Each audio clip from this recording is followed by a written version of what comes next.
facing a Face Hunter, so I'm actually going to give the favor to Kaldi if RDU can't control the board very quickly. RDU, typically, he will have not too many heals, at the most 2 Earthen Ring Farseers, perhaps an anti-heal bot, but after that, Kaldi will be able to keep throwing in hero powers every single turn and probably throw stuff like charges or wolf riders and arcane golems every single turn as well. So RDU probably with the rogue, no taunts and very limited heals. So RDU will definitely need to take control of the board early and then burst his opponent out, or he just won't be able to stop the aggression. Yeah. At least that's my take on the matchup. You know, it's funny that we talked about Senjin Shieldmaster kind of not making an appearance and Rogue really struggling with stuff like Piloted Shredder, and not only Piloted Shredder, but just aggression in general. This deck used to play Ascension Shieldmaster, like when it was the old style Miracle Rogue decks. Why did that card just completely fall out of favor? It played the Senjin, but it wasn't like a 100%, oh, Miracle Rogue, I have to play the Senjin. Right. I think a lot of people, they fit in Gnomish Inventor in there, they fit in Violet Teacher in there as their one singular 4-drop, because no one ran double 4-drop in Miracle Rogues back then, I guess. So it was never really like definitive that you had to play Sludge Belcher at that spot, and there was just a lot of differing opinions from everyone else in the scene. So I guess it was never really standard, and there was never really an argument for or against the Violet Teacher or the Senjin Shieldmaster being played in Miracle Rogue. Yep. I think it's a fair assessment.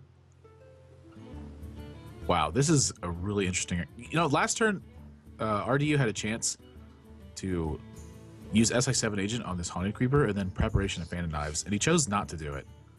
And this turn, he's kind of got a similar decision. He can attack this Leok with SI7 Agent. He can use his Deadly Poison to take out this first iteration of Haunted Creeper, and then he can Preparation and Fan of Knives and clear this board out of the way and end up with a 3-1.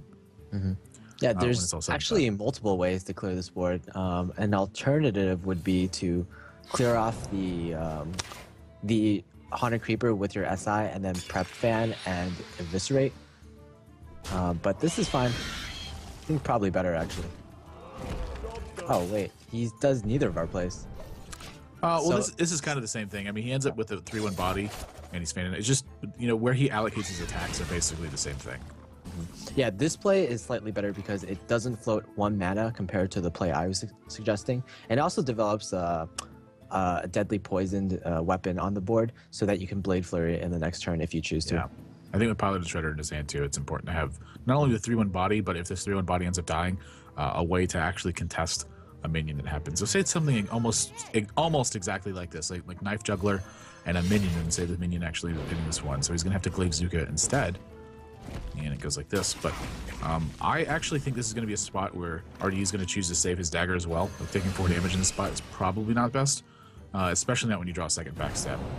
Oh yeah, and this looks perfect for RDU right now. He drew exactly the cards he needed in the first few turns. He had the coin, he had SI Agent, he had double backstab, he had a prep, a fan, and eviscerate. Pretty much like the exact draws that you need to win this matchup. RDU's sitting at 24, now 22 HP against a turn 5 Hunter, and actually that's a really good position. Yeah, it's pretty tough to beat a better one than this. Oh my gosh, Sassy Deckhand is actually a pretty excellent draw right now, if for no other reason just because he gets added pressure on the board. And this also, not that I would expect Kaldi to be running a card like Freezing Trap here, but if he is running Freezing Trap, Sassy Deckhand is going to be one of those cards that performs extremely well against that. And RDU, I actually would like to see the attack on the dagger too. This basically has just turned into a race, so at this point he just needs to get as much damage as he can. Now that he's dismantled what Kaldi has moving forward, it's basically is Kaldi's average damage that he draws going to be more than the amount of damage output that RDU can actually put forward. Yeah, and I'm not sure. Actually, both players are kind of in a top decking race right now, so just a lot of interesting plays right now that are possible. We can see Kaldi has run out of cards. RDU will be running out of cards very soon, unless you draw something like an Azure Drake. So, okay, there we go. Just in case you draw something like Azure Drake.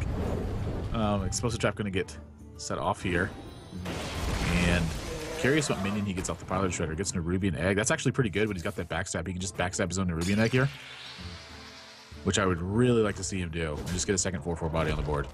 Yeah, normally you can't activate the Nerubian Egg that well, but yeah, I guess backstabbing is fine. Also, if the Nerubian Egg is left on the field just as an egg, it could have potential to just be used as a Tinker Sharp Sword target. We talked about sticky minions on the board, and Nubian Egg is certainly one of the more sticky ones. Yeah, so Kill Command gets drawn, and there's no beast activated. Unfortunately, it is a Worgen, not a beast.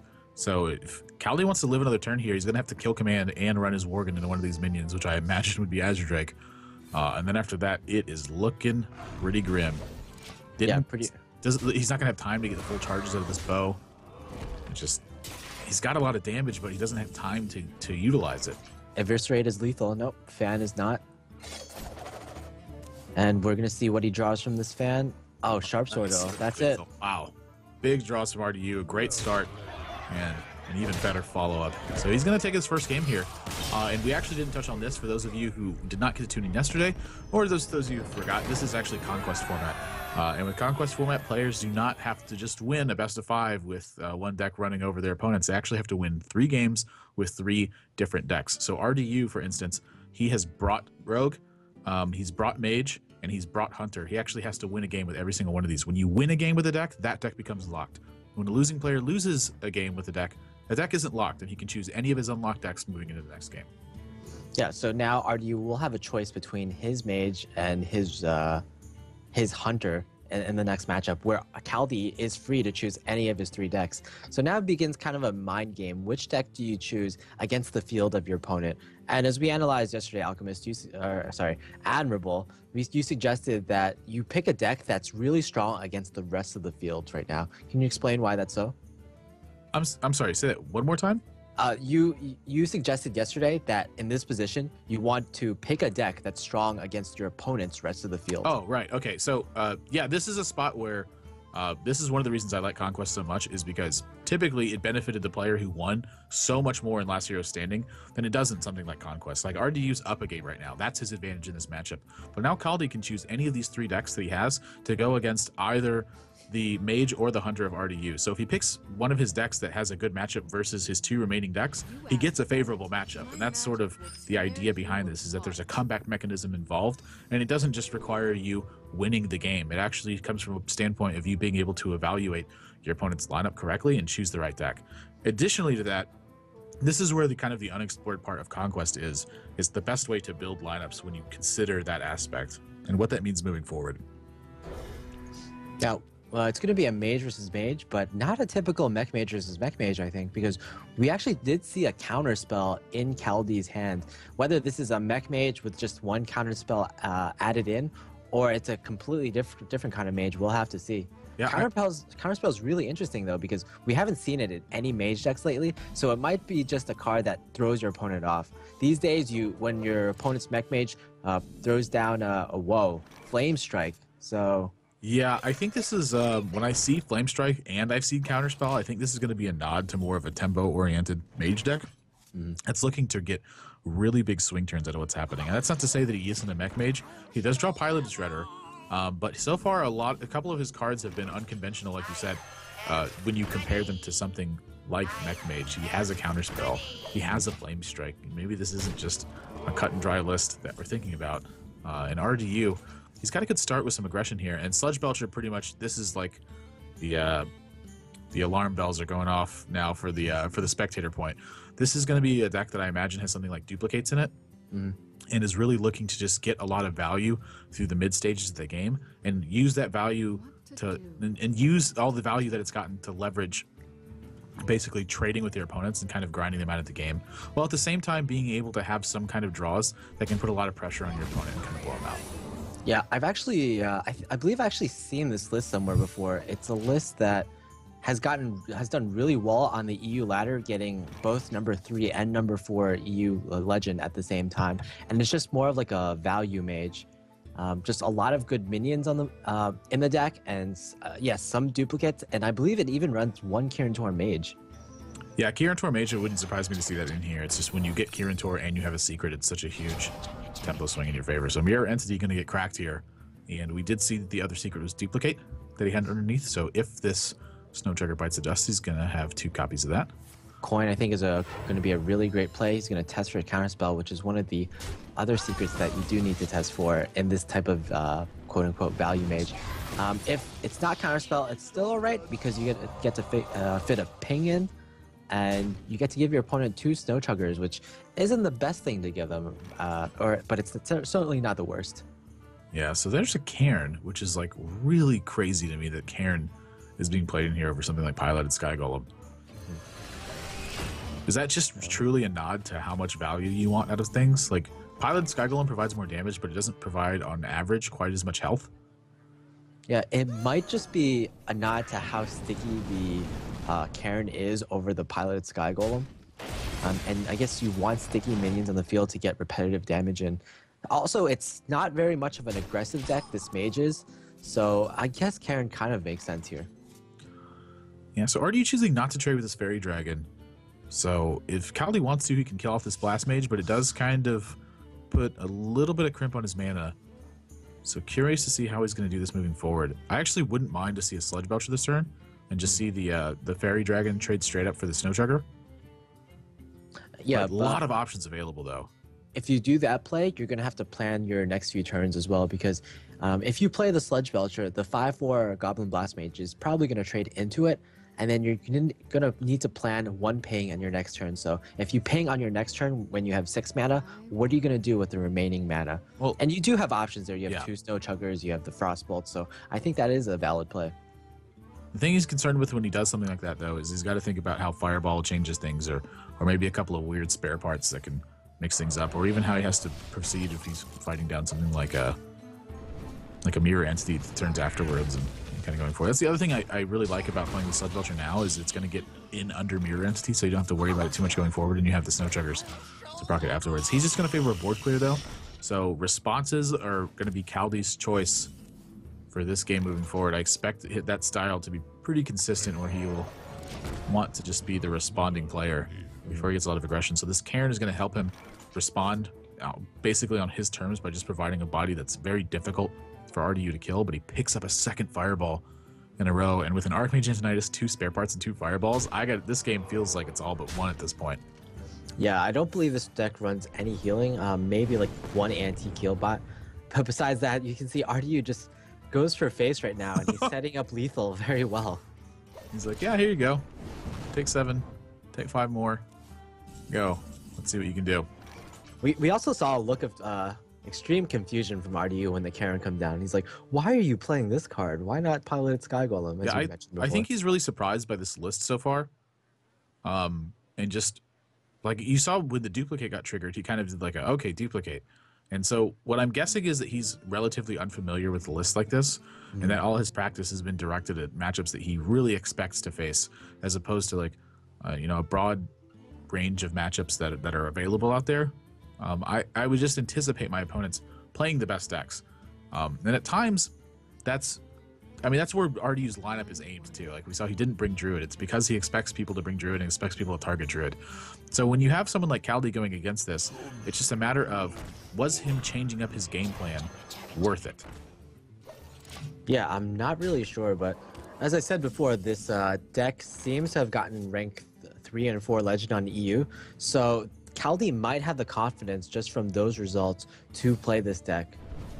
We see Fireball again straight to the face of Sping. Here we go. I imagine this mad scientist is running into the Sludge Belcher just to thin a secret out. He's actually going to go ahead and clear it. And when Rusty Horn's coming out here, it's just like, hey, I might as well. I mean, I don't want any shenanigans to happen.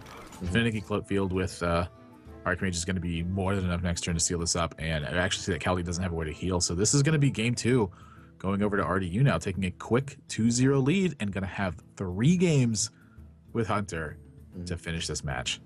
Interestingly enough, because Mirror Entity is on the field right now, if Kaldi played something like a Zombie Chow, he might have been able to survive 1 more turn, because the Mirror Entity would have Mirror Entity the Zombie Chow, and then he would have been able to heal for 5. So unfortunately, no Zombie Chow in the hand right now, and Kaldi, I guess, just shows all his remaining cards and hopes his opponent doesn't have a ping. He's just gonna scoop it up this time. I think he's good, trying to complete that deal 100 damage to enemies and play 30 minions that cost 2 or less, or whatever that other one is, or whatever the meek one, the meek shall inherit. Yeah, I forget what that quest is called. Anyways, the 40 gold one. yeah, he's just finishing out his quest. He's like, I haven't logged onto this EU account in a while. I've been playing on NA. So yeah, RDU 2-0 lead, and this is not a good position for Kaldi at this point. Hunter is one of those decks that just, it doesn't win every game, but it certainly doesn't lose every game. And when you have 3 games to win with it, it's just like you have to feel like you're in such good shape. We did see Alchemix yesterday though. He had a 2-0 lead and had 3 games to win with Warrior, and Life Coach swept him with his lineup afterwards.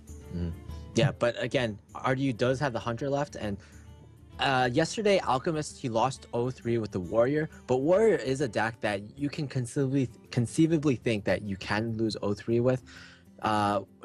Hunter is just a more aggro deck, so it's very rare for Hunter to lose 3 games in a row, I feel. And look at this Hunter list so far. What is going on? Abuser Sergeant Haunted Creeper, sure. Hunter's Mark, okay, he's teching that in. Ragnaros is in his hand. Piloted Shredder Savannah. What is going on? What is this list? I think this list is one from, or at least one similar to the one 9man has used. I don't know if you're familiar with him, but he's the most popular player, or the popular Hunter player on EU. He plays Hunter almost exclusively. He's a Hunter specialist, and he gets rank 1 with it very often. He'll actually be attending the Gfinity tournament in England soon, so I guess we'll see him there. That's good to note. I'm actually going to be at that event. I need to know everything there is to know about him, Monk. All right, I'll give you the inside scoop. Give me those secrets. Be my mad scientist. Speaking of secrets, yeah. two mad scientists on the field right now, so we'll certainly be seeing quite a few secrets. I want you to give me your secrets, but I don't want you to die. Okay, I want to put that one forth. Don't die to give me your secrets. I just want to have them. Be a Kieran Tormage. There we go. Don't be mad scientist. So you're saying that I'm not going to charge you for the secrets? Correct. All right. Also, speaking of secrets, Kazan Mystic is in this deck. This is this matchup is already looking so crazy to me when you take a look at the sides of what's happening. Like, Kaldi's already playing an interesting deck, and RDU is playing Hunter, but I can say with full confidence, if I was playing against this Hunter list, I would not expect about half of these cards so far to be played. Eagle Horn Bow, I guess that's a good draw. Looks to me he's going to drop the other Mad Scientist. The issue with dropping a second Mad Scientist is that if you only run one type of secret in your deck, and your opponent kills off both Mad Scientists, you're not really getting full value off of either of the Scientists. The reason I still like playing him is because of the way you're throwing off your opponent's mana. And like, he saw Water Elemental last game, so when he sees Water Elemental, I think he's got to kind of give a little bit of respect to that card being there, and wants to throw off his opponent's turn 4 so he can get a clean Piloted Shredder out. You know, Water Elemental is actually another one of those cards that really contests Piloted Shredder pretty well. Oh yeah, we hadn't thought about that. The issue is like the freeze effect doesn't really affect the minion that drops out of the Pilot Shredder, so I guess it's somewhat like a double-edged sword. Well, it doesn't necessarily just contest it directly, but it does contest it sort of like in a race scenario. Like Eagle Horn Bow is going to be a card that something like Hunter very often relies on, for instance, or Warrior, like when they play Piloted Shredder, something they want to get on the board as a Piloted Shredder and then use their weapons to kill everything else and supplement that with the Piloted Shredder. But if your opponent has a Water Elemental on the board and they're freezing you, that just doesn't work out very well. Oh, we get to see a very interesting turn now. I think right now you probably want to play the... It's all about whether you want to play the Sludge Belcher to contest the 4-3, or whether you predict an opposing Sludge Belcher or an opposing Lotheb come down the field on the Hunter's turn 5. If you think that might happen, then you play your own Lotheb. Following that, you have a turn 6 Kazan Mystic, which is pretty perfect. Yeah, but this turn he doesn't need to be concerned about stealing the trap. I don't think he's going to think it's Snipe, and I would never think it's Snipe either. So looking at what's happening right now, I feel like Sludge Belcher is probably going to be his best play. Just kind of moving forward, fortify his board position, don't lose control of the board, and keep your tempo going. Because next turn, again, Frostbolt and Keys and Mystics to steal your opponent's secret and use Frostbolt to supplement your board position is going to be so much tempo that's going to allow you to then scale into something like a Lotheb Mad Scientist turn into 2 Water Elementals moving forward. So he's actually just going to Keys and Mystic right away. And I'm really curious what that was. We need to get a glimpse of that trap to see exactly what's going on. And when RDU draws Freezing Trap, I'm going to think that it is Freezing Trap. Yeah, if you suspect your opponent's trap is Freezing Trap, which is the most common trap in this particular deck, then what stealing Kazan or what stealing that secret does is essentially it heals you for at least 4 mana or for at least 4 health. Stable Portal gets drawn. So Kaldi's secret that he took is indeed Freezing Trap, and he sees another trap on the other side of the board. So Frostbolting like Mad Scientist could be pretty decent here. Whoa, unstable portal. Yeah, it gets a Tide Caller. Not a good one. But yeah, not the one I think he's looking for. He's gonna choose to use Frostbolt on this piloted Shredder. It's gonna get a one-eyed cheat. I guess that's all right because you can just ping it, and I think you have to ping it right now. Yeah, I definitely would. Wow, is he not gonna ping it? That's interesting, I guess. I'm really curious why he's choosing to use his life total as such a big resource right now. I feel like maybe he feels like he's far enough ahead on cards that paying 4 extra life just really isn't that big of a deal. Because if you take a look at his hand, if he ends up getting to this point, he's gonna end up winning. He has to make a 5-mana play next turn anyway. So just developing his Mad Scientist to make sure that he doesn't draw that extra secret in his deck. I don't think it's that bad of a play. Yeah. Also, he has to consider that after all the cards that he's seen so far, he knows his opponent is running a Phase Hunter, so he might be more likely to use his to use his life total as that resource that you were talking about. Yeah. Actually doesn't take any extra damage this turn either. RDU chose to keep his Mad Scientist around and actually wipe out the Murloc Tidecaller. So it's not every day that you see a rogue or that you see a hunter with a rogue card in hand. But yeah, this is certainly one of those scenarios. That just looks awkward. Oh yeah. A black rogue card in the hunter's hand. Yeah. Definitely not what you see every day, right? Well, they're gonna get him down. Make sure there's no shenanigans going on. And if I am correct, yeah, Artie didn't get a trap from last turn either, so 2 freezings is all he's going to be running. Houndmaster. This could be a little bit of a problem, though. That's 10 damage that Kaldi just took, and now he's got an 8/7 Taunted Savannah Highmane to deal with. No polymorph, no silence, nothing.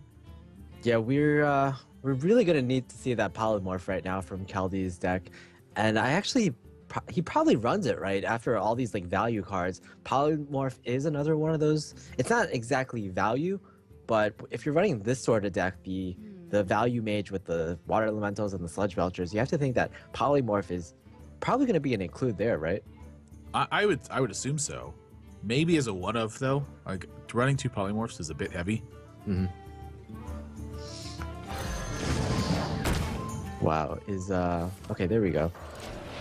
Killing off as much of the board as possible and freezing the Savannah Highmane. Yeah, I don't think he can take another 8 damage. Just recursive 8 damage to the face every single turn is probably not what you want to see. Stampeding Kodo is not bad, but nothing on the board can be Stampeding Kodo right now. And I think at this point, Hunter can just go for the aggression.